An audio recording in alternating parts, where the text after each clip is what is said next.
Tiwari discovery chemistry classes से आप सभी लोगों का स्वागत है। मैंने पिछले वीडियो में आप लोगों को विलियन के अणुसंघ गुणधर्म के बारे में डिस्कशन किया था। तो विलियन के अणुसंघ गुणधर्म मैंने बताए थे 4 प्रकार के होते हैं। वाष्प दाब में आपेक्षिक अवनमन, दूसरा क्वथनांक में उन्नयन, हिमांक में अवनमन और परासरण। तो पिछले वीडियो में मैंने थोड़ा सा वाष्प दाब में आपेक्षिक अवनमन के बारे में मैंने डिस्कशन किया था। आज मैं आप लोगों को वाष्प दाब में आपेक्षिक अवनमन के बारे में थोड़ा सा डिटेल में डिस्कशन करूंगा, ये होता क्या है। देखो, पिछले वीडियो में मैंने आपको वाष्प दाब में आपेक्षिक अवनमन की डेफिनेशन के बारे में बताया था कि वाष्प दाब में जो आपेक्षिक अवनमन होता है, इन बात समझना कि अवनमन का मतलब होता है कमी आना। तो मैंने वाष्प दाब में अवनमन के बारे में क्या बताया कि जब किसी शुद्ध विलायक में अवाष्पशील विलेय पदार्थ की अल्प मात्रा को मिलाया जाता है तो बने विलयन के वाष्प दाब में जो कमी प्रतीत होती है उसे वाष्प दाब में क्या बोलते हैं? अवनमन बोलते हैं। क्या बोलते हैं? अवनमन। तो एक छोटा सा एग्जाम्पल मैंने बताया भी होगा, मैं आज फिर एक बार छोटे से एग्जाम्पल्स को लेके मैं आपको समझाना चाहता हूँ।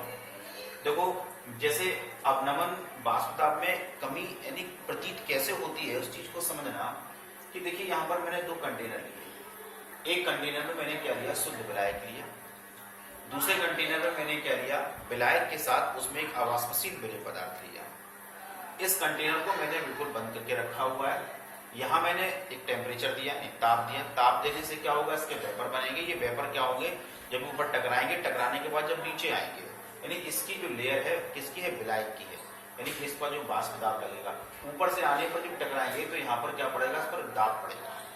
ये कैसा दाब है? जो वेपर बने, वेपर बनने के बाद ये नीचे आकर दोबारा यहाँ पर विलायक पर टकराते हैं, तो उसको हम लोग बोलते हैं वाष्प दाब। वाष्प का जो दाब होता है उसे वाष्प दाब कहते हैं। लेकिन आप देख रहे होंगे ये प्योर है, यानी कि शुद्ध विलायक है।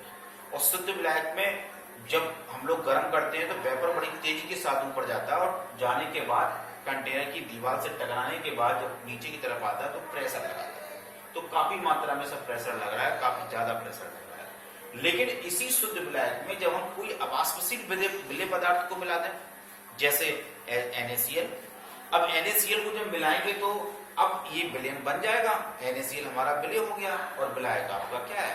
वाटर है। अब जैसे ही मिलाएंगे तो बताओ, इस पर इस विलायक के साथ साथ विलेय पदार्थ की भी लेयर आएगी।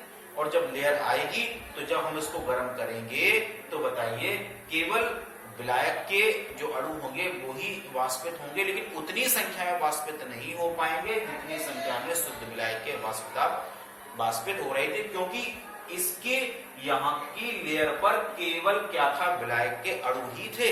लेकिन इसकी लेयर पर विलायक के अणु के साथ साथ विलेय के अणु भी इसके अंदर शामिल है, जैसे NaCl। तो भाई जहां जहां से इसे जगह मिलेगी वहीं पर जाकर इसके वेपर बनेंगे, लेकिन वेपर की संख्या शुद्ध विलायक के अणु की संख्या से क्या होगी? कम होगी। तो कहीं ना कहीं कमी प्रतीत तो हो रही है। अब उतना प्रेशर इस पर नहीं लग पा रहा है जितना प्रेशर इसमें था। तो बताइए यहाँ पर क्या हुआ? वहां पर दाब में कुछ कमी आई, और जो कमी आई उसी को हम लोग बोलते हैं वाष्प दाब में अवनमन कहते हैं। मेरी बात सबको समझ में आ रही होगी। अवनमन कहते हैं।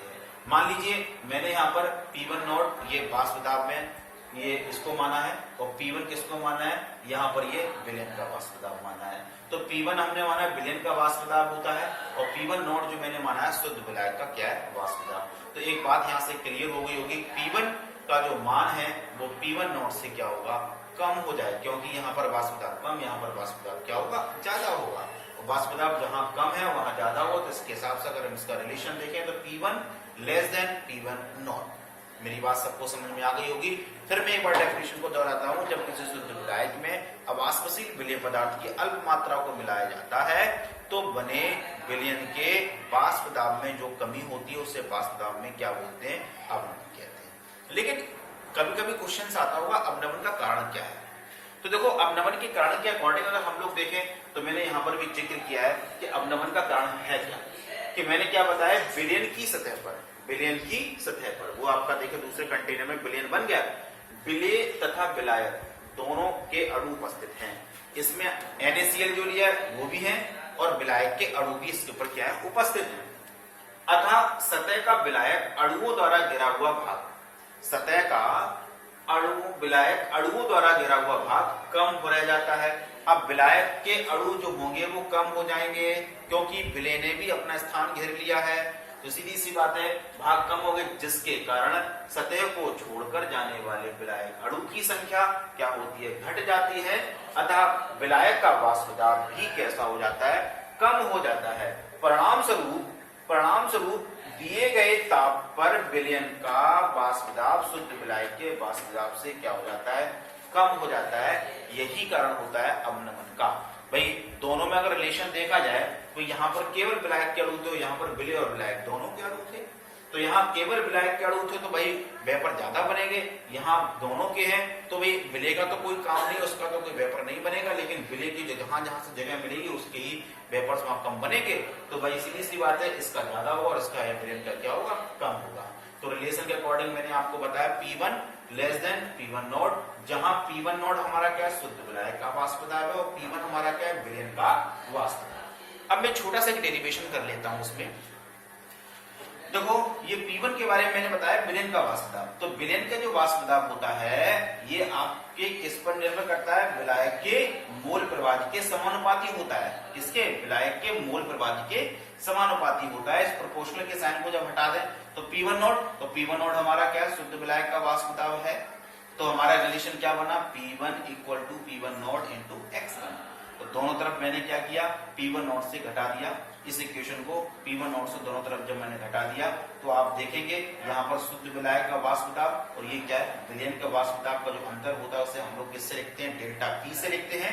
और यहाँ से P1 नॉट को मैंने कॉमन लिया, 1 माइनस X1 लिखा।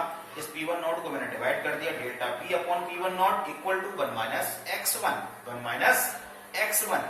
तो डेल्टा P हमारा क्या है, यानी शुद्ध विलायक का वाष्प दाब में से मैंने क्या घटाया, विलयन के वाष्प दाब को घटा दिया, उसे डेल्टा P से रिप्रेजेंट करते हैं। इसे वाष्प दाब में अवनमन कहते हैं। क्या बोलते हैं इसको हम लोग, ये जो पार्ट है इसको हम लोग बोलते हैं वाष्प दाब में, इसे हम लोग बोलते हैं अवनमन। क्या बोलते हैं इसको, वाष्प दाब में अवनमन कहते हैं। और P1 नॉट हमारा क्या है, यहाँ पर शुद्ध विलायक का वाष्प दाब, और ये 1 माइनस X1।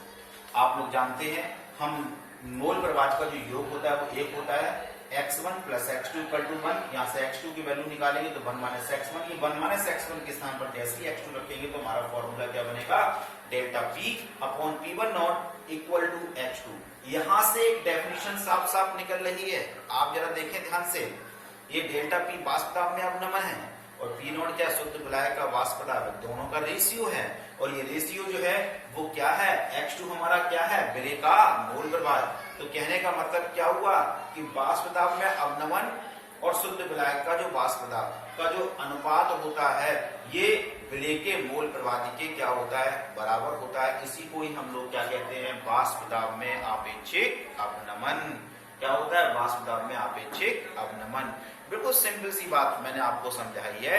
अगर मान लीजिए वाष्प दाब में अवनमन कहा जाए तो वाष्प दाब में अवनमन मैंने आपको बता दिया कि यानी कि अवनमन का मतलब होता है कमी, कि जब किसी शुद्ध विलायक में अवाष्पशील विलय पदार्थ की अल्प मात्राओं को मिलाया जाता है तो बने विलयन के वाष्प दाब में जो कमी प्रतीत होती है उसे हम लोग कहते हैं वाष्प दाब में अवनमन कहते हैं। और आपेक्षिक अवनमन की जब बात आ जाए तो आप सिंपल सी डेफिनेशन बोलना, क्या बोलोगे, वाष्प दाब में अवनमन और शुद्ध विलायक का वाष्प दाब का जो अनुपात होता है वो विलय के मूल प्रवाह के क्या होता है, बराबर होता है।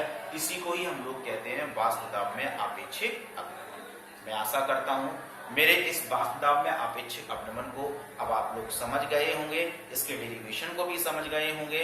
अगर कोई भी प्रॉब्लम अगर आपको होती है तो आप हमसे बेफिक्र होकर आप हमारे व्हाट्सएप नंबर, आप हमारे यूट्यूब चैनल या मुझे फोन के माध्यम से आप लोग मुझसे पूछ सकते हैं। ओके, और हमारे चैनल को लाइक, शेयर और सब्सक्राइब करते रहें। Thank you.